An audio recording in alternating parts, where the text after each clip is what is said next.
Helena, welcome to our stage. It's the first time you're here, so we're really honored that you made it all the way from the north of Spain. It was quite difficult to come over here, and we just want to do a first introduction about Necsum, when you were founded, and what your daily work is, because our customers, your customers, don't wake up in the morning and say, I need an LED or I need a display, but they want a digital experience. They want something with wow, right? This is something what you're doing every morning. Every morning you're thinking about it. How can you create new wow? So you're the creative head.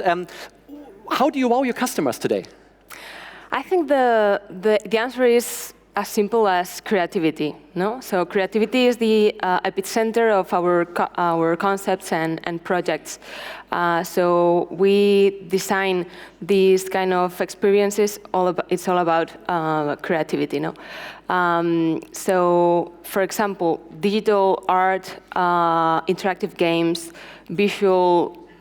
amazing visual art, artistic lighting, and creative spaces are, in general, by themselves, great emotional activators. So it's important to highlight the power that they have to connect with people and connect people with the spaces, creating this connection between people and technology. So I think that's very important because in online, everything on the screen, everything is so simple. But when you have physical space, you have so much more emotional space you can create stories around, right? Yeah, that's really interesting. And then I have a video for you because it's easy to say so and just leave it there to the minds of the people to think about these experiences. No, but I think as we are very visual, it's important to see how these digital experiences can be achieved with creativity. No, so I have a video so everybody can understand better the experience we can create with that.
It's all about emotions, creativity, to achieve this kind of experiences.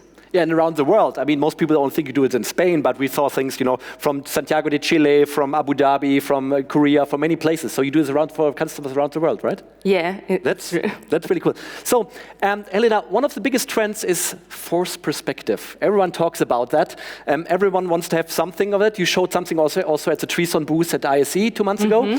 And these are some of the examples. So what is so special about it? What makes 3D, why is everyone now talking about this one? And what is the challenge for you to create something like this? Yeah, the thing with these kind of experiences is that they have a great capability of create this kind of surprise effect on viewers, no? And also to go viral on social media. So we have this double impact on it. So surprise is it's something that you can experience when something is unexpected to you, no? So here, once again, we have the creativity as the epicenter of it. So it's important to impact with creativity and great visuals, as we're seeing here. So here's, for example, this is Just Mall in Abu Dhabi, is one of the largest shopping centers in the world. And well, they have this. We have conceptualized and developed these kind of experiences for them in their main plaza, no? As the centerpiece of the shopping mall. And as you said, in ISC, we have created this kind of contents, impactful contents, 3D forced perspective contents for our booth in ISC. And as I said, is a great weapon to impact people, and also because of their powerful impact on social media to go viral very quickly. This is a kind of Instagram point, let's say. It was one of the most shared points on ISC, this corner of our booth. So, but it needs to be a corner. I think it's really important. Maybe we just explain what really forced perspective is all about, because it's not just a plain LED wall. We always need to have the corner, and there's only one sweet spot where the 3D effect is the best, right? It's true that it's only one sweet spot, but the thing is that we can create this kind of effects also in a flat screen. Of course, it's more powerful if we have a 90-degree angle like this one. Because you can make your brain think that something is getting out of the screen, and this is the real value of it. And again, to surprise with creativity and this kind of elements. No. So how do you create something like this? When a customer says, "I want something special, I want something wow," how do you do that? Do you do a creative workshop first with them, ask what they want? Do you find out how often customers are coming? So because wow also has a challenge that it wears off quite fast. So if you have seen it once, and you come back, you need to, surprise your frequent guests all the time again, right? Yeah, it depends also in the recurrence of the place. No, it's different to have a place, a very touristy place where people can see it very often. So you need to change contents more often, or if it's a place with less recurrence, so you don't burn as fast the contents. No, but yeah, sometimes the client just come to us and say, "Hey, I want a great experience here," and we know how to deal with that and to design. That's our part now, because we work from A to Z. I mean, we create from the very beginning, from the concept. Now I think they are starting to realize that they need to call us from the concept and know when the building is already built, no? So we can create this kind of experiences with the right content, with the right technology and the right place, trying to find this 90 degrees angle to really impact. But Helena, let's be realistic. When Just Mall called you, the mall was already there. So unfortunately, usually it's the other way around, right? Somebody's already there and they say, "Okay, it's boring, we need something." Or that's how it usually goes, huh? Yeah, sometimes yes, but we try to make them think the other way around, no? Yeah. To call us before on the conceptualization phase and not the other way around. Do you see that this could be even a product, so that not only one customers, but many use the same? I heard about some companies from Korea or so, who are design companies, who are now selling this, so you can just download it for a few thousand euros and use it on different sites. Or does it always need to be exactly made for this location, for this dwell time and everything? I guess that's what you would prefer, right? Yeah, no, in fact, it has to be like this, because, maybe we can create these contents here that we have a specific viewing angle and perspective, and then imagine, for example, to have this LED screen just a few meters higher, no? The angle and the perspective won't be, it won't serve anymore. Yeah. So it's important to create each content, in this case, the 3D forced perspective content, to create this content for each single installation. So you see this trend, it's going to be a continuous trend, so more and more customers are looking at getting force perspective content? Yeah. You hope so, I guess. Yeah, we hope so. And I really think so, because it's a very powerful and emotional activator, and because of the power that they have to go viral also in social networks, we are seeing it not only as an entertainment element, but also we are seeing more and more brands advertising their products with this kind of techniques. No, it's not it's not the first time I say a watch or a bottle of something or a shoe or whatever. No, so the possibilities are infinite. Mm. What works best? Animals? Is this something which works well for all ages, or is it the most popular one? Or yeah, in fact, dinosaurs like the T-Rex we have seen before, and animals, of course, are very old people popular. Like it, and also the kids that are a very important target market. Yeah. No, because we know kids always are like an anchor point of their parents to go to one place to another. If they know that there's a show or this kind of experiences in a mall, maybe they want to go there to live this experience, and then their parents go with them to increase the ticket they consume, they have dinner and so on. So it's a chain of different phases, no? How to create the content to engage people with different objectives. For example, to increase the recurrence of a place, or to increase the time they spend in a place. No? So it's more than only create content. Okay, we talked about force perspective, we talked about 3D content, but you really, started with media architecture before force perspective was a real big thing. And you, in your show reel, you showed already, a few shopping malls, especially in Spain in the beginning. The latest big project, I think, was Falabella in Santiago de Chile, which is really, really cool. So maybe you can, tell us a little bit what you did there. Yes, well, we have created this concept, and again, the global thing, no, from A to Z for Falabella in Santiago de Chile. It was one of the largest retail stores in South America. There's the digital totem that is 17 meters high, and it's also interactive. The thing here is that the client had a very clear vision about this digital element. They wanted to have something spectacular in the center of the store. So this is the main atrium of the store, and we use this digital element like a vertical connection between all the levels of the store. No, so here we conceptualize we conceptualize with the client, of course, this digital element as part of one whole thing. This is very important, no? To integrate technology into architecture without conceiving it like an aggressive element, but enhancing the architecture. So we work with them very closely to develop this beautiful installation. So how many stories? I mean, that seems to be a big investment. I mean, this LED was quite expensive, I assume. It's like 4 sides or 3 sides, or? It's 3-sided. 3 sides, 3 sides. And it's not an elevator in the inside, right? It's just a media structure, that's all. Wow. Just a media structure. I mean, Falabella is, you probably don't know, but it's the most important department store in South America. Mm-hmm. They're very big in all the big countries, and that's their new flagship store in Santiago. That's also where the head office is. So how much program did you do? I mean, how much work? How long did you work on this one? And what did the customer get at the end of the day? Is it 10 minutes, 5 minutes, 3 minutes, or how much content did you produce for them? We produce more or less like 15 pieces of digital art content, which are not the common ones, because sometimes we mix like acting with it. We record in chroma key some people, actors, and so on.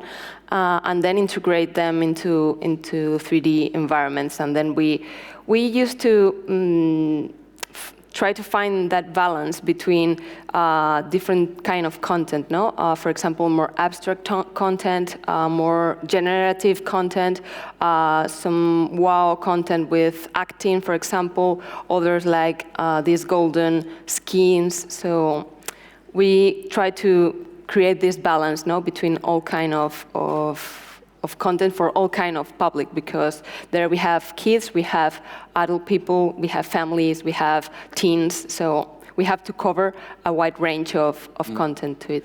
This project, the particular thing is that we started with it before COVID, then the COVID comes and we finished it just a few months ago in December. Yeah, they just went It was a very long project.